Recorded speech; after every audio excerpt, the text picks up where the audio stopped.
Hey guys, this is Dave, or Blizzard, and I'm here to talk about the Giants-Cowboys game. Okay, so first off, we're going to talk about the notable inactives. I say notable inactives because there's a couple guys on both sides that are inactives, but haven't made massive contributions to either squad. Looking at their stats before I made the video. So for the notable inactives for the Giants, we got Sterling Shepard. Originally they said he was going to play, and then they redacted the statement and said he's not good to play.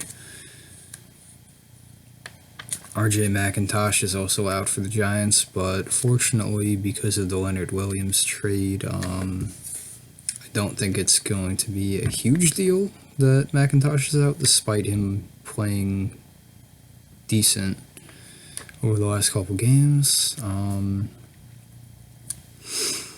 Van Der Esch is out for the Cowboys. That's a big blow to their defense. They definitely need someone like him on defense. Cedric Williams at wide receiver is out, and Devin Smith at wide receiver is also out. For the keys to the game, I'll start with the Cowboys stuff. They need to force turnovers. It's well documented that Daniel Jones has had issues with holding onto the football because he's given up plenty of fumbles so far. And he's thrown a good amount of interceptions. Last game, he had no interceptions and 4 touchdowns against the Lions. And also important to note, the Cowboys have only forced 9 turnovers so far on the season on defense.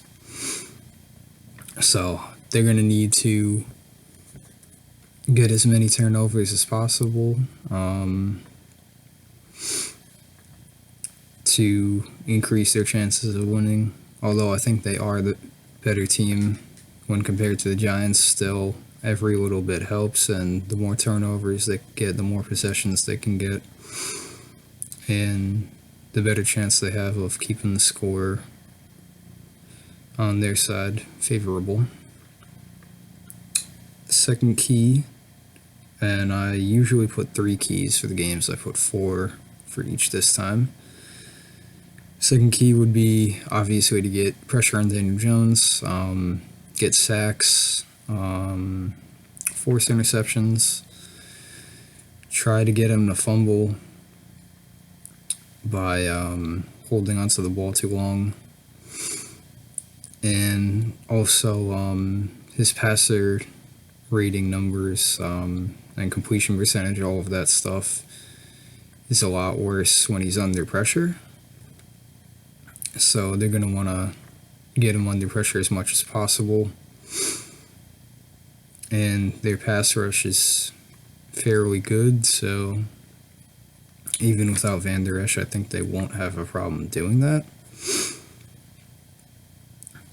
The third key, which is very important, in the first week that they played the Giants, the first matchup, a lot of their guys, like Jeff Heath and a couple other guys in the secondary, did not play good in coverage whatsoever. So if they can play better in coverage, whether it was like a scheme issue or just talent issue, if they can do a lot better than they did in the first matchup, I think they'll have a pretty good chance of winning the game. And the fourth key is play better run defense, especially on the inside runs, because they've had trouble recently defending the inside runs, as well as just run defense in general. So if they could pick that up in this game, they'll have a pretty good chance of winning the game. And keys for the Giants are obviously protect Daniel Jones, the offensive line. because the more they can protect him, the more time he has to throw the football, the less chance he has of being under pressure. Better his completion percentage will be, less chance of interceptions, less chance of him holding onto the ball too long, trying to force a play and then end up giving up a fumble or getting sacked. Second key is they should lean on the run game. Not for the whole game, though. I think they should start out with a heavy dose of the run game, especially inside, because as I was saying with the Cowboys keys, they've struggled to defend the inside runs, so they're going to want to do a lot of those type of run plays with Saquon Barkley.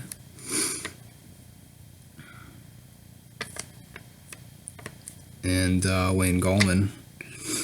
So if they can do that and do it fairly well, I think that'll definitely help their chances of winning.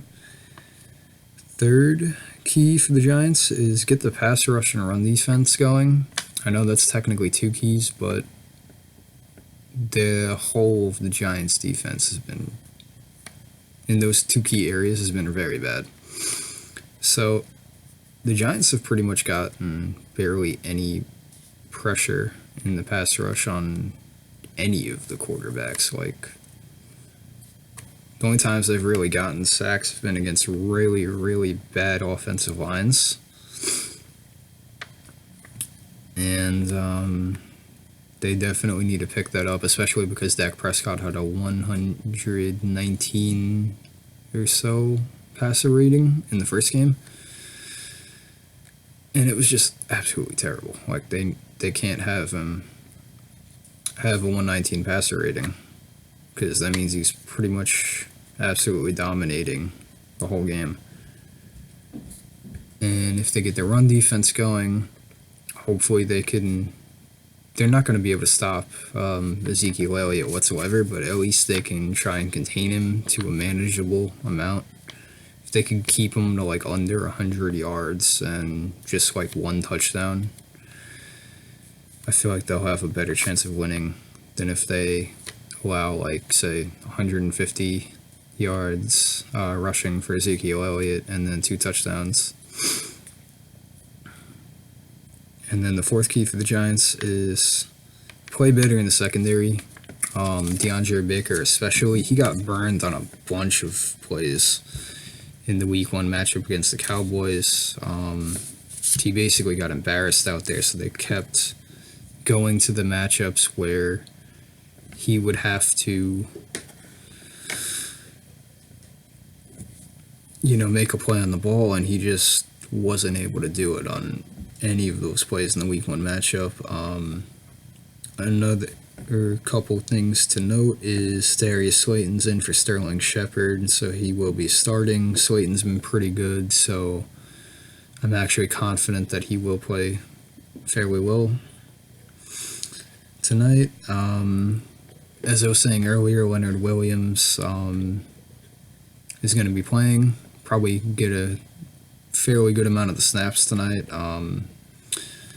especially with McIntosh out.